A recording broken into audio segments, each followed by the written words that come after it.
सबसे पहले आपको बताएं, बानी पीटीआई और बुशरा बीबी की इद्दत में निकाह केस में सजा के खिलाफ अपीलों पर फैसला ना सुनाया जा सका क्योंकि मुद्दई मुकदमा खावर मानिका ने जज पर अदम एतमाद का इजहार करके केस दूसरी अदालत मुंतकिल करने की दरखास्त कर दी, जिसके बाद जज शाहरुख अर्जुमंद ने केस मुंतकिली के लिए रजिस्ट्रार इस्लामाबाद हाई कोर्ट को खत लिख दिया और कहा कि इजहार अदम एतमाद के बाद अपीलों पर फैसला सुनाना दुरुस्त नहीं होगा। जज के चैम्बर में जाने के बाद कमरे अदालत में खावर मानिका और पीटीआई रहनुमाओं में तल्ख कलामी हुई। पीटीआई वकला और हामियों ने खावर मानिका को बोतलें मारी और तोड़ फोड़ की। कमरा अदालत से बाहर आने के बाद पीटीआई वकला ने खावर मानिका को थप्पड़ मारे और जमीन पर गिरा दिया।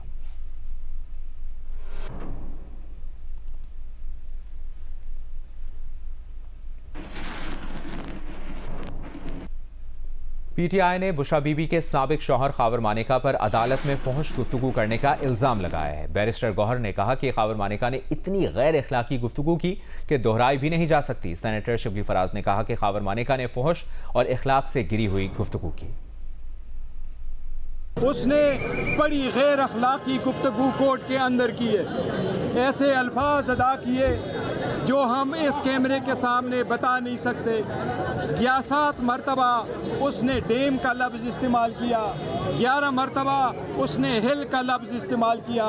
जिस तरह से खावर मानिका ने बुरी ज़ुबान इस्तेमाल की, ये तो जो इन्होंने बात की है वो तो बहुत डिसेंट वर्ड्स हैं, लेकिन उन्होंने बड़ी फोश बातें की जिसको कि कोर्ट के डेकोरम और जज साहब को उसको रोक देना चाहिए था, क्योंकि जो गुफ्तगू वो कर रहे थे और जो वो खान साहब पे जिस तरह की वो बातें कर रहे थे वो इंतहाई इखलाक से गिरी हुई बातें थी। खावर मानिका ने आज औरतों की इज्जत उछाली, गाली गलौज की, लेकिन अदालत खामोश रही, जिसकी वजह से हम परेशान भी हुए, शर्मिंदा भी हुए और आज हमारे सर भी झुके हैं। और हमें ये लग रहा है कि पाकिस्तान के अदालती जो निज़ाम है उसमें अगर ख़वातीन जाएंगी किसी भी तमाशे के लिए तो उनको आगे से तोहमतें लगेंगी, उनको गालियाँ दी जाएंगी।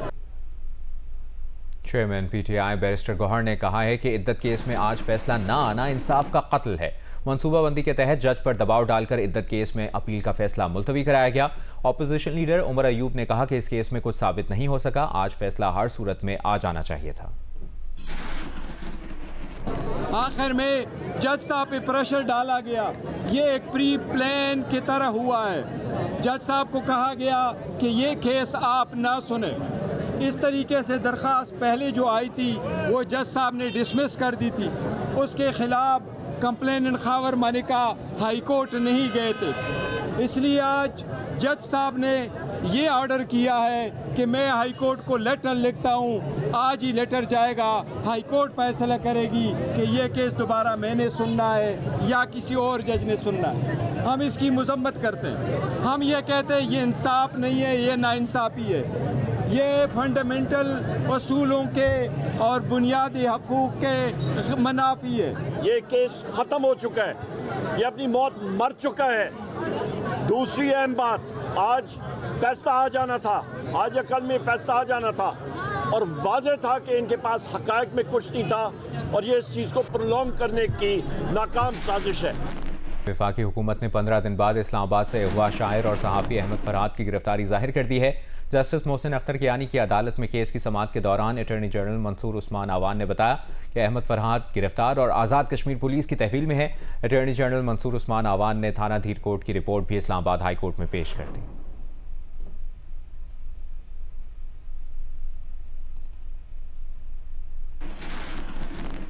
रावलपिंडी से लापता शायर अहमद फरहाद को आज़ाद कश्मीर पुलिस नाके से गिरफ्तार कर लिया गया। शनाख्ती दस्तावेज ना होने और अपनी शनाख्त ना बताने पर मुकदमा भी दर्ज किया गया। शायर अहमद फरहाद की गुमशुदगी का केस इस्लामाबाद हाई कोर्ट में चल रहा है। पुलिस के मुताबिक शायर अहमद फरहाद को आज़ाद कश्मीर नाके से गिरफ्तार करके धीर कोर्ट थाने मुंतकिल कर दिया गया। शायर अहमद फरहाद को पुलिस नाके से गुजरते हुए शनाख्ती दस्तावेज ना होने और अपनी शनाख्त ना बताने पर गिरफ्तार किया गया। मुकदमा भी दर्ज कर लिया गया है। शायर अहमद फरहाद की गुमशुदगी का केस इस्लामाबाद हाई कोर्ट में चल रहा है। अहमद फरहाद को किसी भी वक्त धीर कोर्ट से इस्लामाबाद या मुजफ्फराबाद मुंतकिल किया जा सकता है।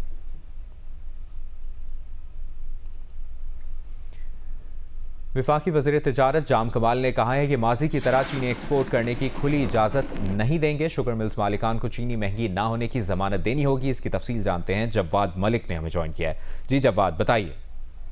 जी बिल्कुल, जाम कमाल लाहौर चैम्बर आए थे और यहाँ पर उन्होंने ताजरों के दीगर इशूज के हवाले से, खासतौर पर एक्सपोर्ट के हवाले से मसाइल सुने और उन्हें यकीन दहानी कराई कि बजट में उनके जो तहफ़्फ़ुज़ात है उसे दूर करने की कोशिश की जाएगी। इस मौका पर जब वो लिफ्ट से नीचे आ रहे थे, मैंने उनसे सवाल किया, उनसे पूछा कि आज शुगर एडवाइजरी बोर्ड का इजलास है, तो आप क्या अहम फैसला करने जा रहे हैं, खासतौर पर चीनी के एक्सपोर्ट के हवाले से। तो उन्होंने बिल्कुल इस पर वाज़ेह जवाब दिया। उन्होंने कहा कि हमें मालूम है जब गवर्नमेंट किसी चीज़ की एक्सपोर्ट की इजाज़त देती है तो फौरी तौर पर वो चीज़ शूटअप कर जाती है, उसकी कीमतें बढ़ जाती हैं। तो इस पर मैंने सवाल किया कि अगर चीनी की एक्सपोर्ट की आपने इजाज़त दी तो क्या ये खदशा नहीं है कि 15 से 20 रुपए फी किलो बढ़ जाए और फिर आने वाले दिनों में मजीद कीमत बढ़े। तो उन्होंने कहा बिल्कुल ये खदशा मौजूद है, हम इस बात को, प्राइम मिनिस्टर इस हवाले से बहुत कीन है, उनकी बिल्कुल वो इस बात को कबूल नहीं करेंगे चीनी की कीमत बढ़े। चीनी आम आदमी भी इस बात करता है। उन्होंने कहा कि हम इस हवाले से तमाम गारंटी लेंगे एसोसिएशन शुगर मिल से। उसके अलावा मालकान से हमारी बातचीत जारी है, आज अहम इजलास होने जा रहा है। चीनी एक्सपोर्ट होने जारी है या नहीं होने जा रही? जवाब जी, मुझे उनकी बातों से नजर आया कि चीनी एक्सपोर्ट होने जा रही है। बिल्कुल उन्होंने इस बात से तरदीद नहीं की और ना पीछे हटे, लेकिन ये बात उन्होंने यकीन दहानी कराई थोड़ी मुस्कुराते हुए कि हम इजाजत अगर देंगे तो हम इसके साथ उनके जो वाफर स्टॉक्स हैं उसकी टीसीपी मॉनिटर करेगा, हम उससे तहरीरी गारंटी लेंगे कि चीनी की कीमत ना बढ़े। तो इस हवाले से एक बात तो उन्होंने इस बात की यकीन दहानी कराई कि चीनी कीमत नहीं बढ़ेगी। साथ उन्होंने ये इशारा दिया कि हमने इस हवाले से आज शाम तक फैसला करेंगे। आज शुगर एडवाइजरी बोर्ड का इस्लामाबाद में इजलास है, पहले यहाँ लाहौर सवेडा में इजलास था, लेकिन इस वक्त वो इस्लामाबाद रवाना हो चुके हैं और इस इजलास की सदारत करेंगे। एक्सपोर्ट के हवाले से कोई अहम फैसला सामने आएगा। जवाद मलिक, बहुत शुक्रिया, आपने अपडेट किया। वज़ीर इत्तलात सिंध शर्जील इनाम मेमन ने कहा है कि बानी पीटीआई का ट्विटर अकाउंट अडियाला जेल से चलाया जा रहा है। ये भी कहा कि बानी पीटीआई के पाक फौज के खिलाफ बयान और वीडियो पर 24 घंटे तक किसी ने कोई जवाब नहीं दिया। जब हमने ट्वीट पर सवालात उठाए तो बैरिस्टर गौहर ने कहा कि वीडियो बानी पीटीआई ने अपलोड नहीं की। ट्विटर अकाउंट किसका? इमरान खान का पर्सनल अकाउंट। ये नहीं कह रहा हूँ कि पीटीआई के अकाउंट पे ट्वीट हुआ है, इमरान खान का पर्सनल अकाउंट पे से ये ट्वीट हुई है और मेरी इत्तला ये है कि ये पर्सनल अकाउंट इनका अडियाला जेल में ऑपरेट हो रहा है। ये फैसिलिटी उनकी अडियाला जेल में उनको मिली हुई है।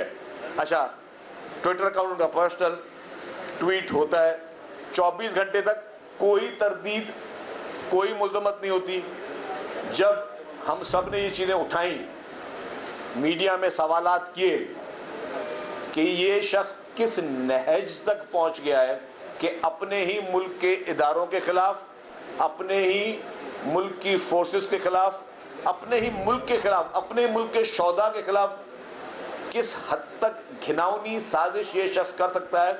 तो फिर वो बैरिस्टर गौहर साहब कल पैदा हो गए और उन्होंने फरमाया कि जी नहीं, वो वीडियो पता नहीं उन्होंने देखी नहीं थी और उसका मकसद जो है वो इदारे को टारगेट करना नहीं था। आपने क्या छोड़ा उस वीडियो में? आप जो ऊपर से आप बैठ के क्लैरिफिकेशन दे रहे हो। गवर्नर सिंध ने स्कूलों में बच्चों को नाश्ता फराहम करने का प्रोग्राम शुरू करने का ऐलान कर दिया है। उन्होंने बताया कि कराची के 100 स्कूलों से नाश्ते की फराहमी के प्रोग्राम का आगाज़ कर रहे हैं। मुस्तकबिल में अंदरूनी सिंध के स्कूलों को भी प्रोग्राम में शामिल करेंगे। IMF के साथ 3 साला नए कर्ज प्रोग्राम के लिए बाकायदा मुज़ाकरात शुरू कर दिए हैं। वज़ारत ख़जाना ने कहा है कि मुल्क में महंगाई में कमी हो रही है, आने वाले दिनों में मज़ीद कम होगी। मई में महंगाई की शरह 13.5 से 14.5% तक रहने का इम्कान है। रिपोर्ट में यह भी बताया गया है कि मई में पेट्रोल की कीमत में 2 बार कमी हुई है और पेट्रोल सस्ता होने से अशिया की ट्रांसपोर्टेशन लागत कम होने से कीमतों पर असर पड़ा है। रवा माली साल ज़रूरी शोबे की पैदावार 6.25% रही है। मुआशी इस्तेहकाम के लिए पॉलिसियों में तसलसल लाज़मी है। और मुल्क में LPG की कीमत में बड़ी कमी हुई है। चेयरमैन LPG डिस्ट्रीब्यूटर्स के मुताबिक LPG की फ़ी किलो कीमत 250 से कम होकर 180 रुपये फ़ी किलो हो गई है। LPG की कीमत में 60 से 70 रुपये फ़ी किलो कमी हुई है।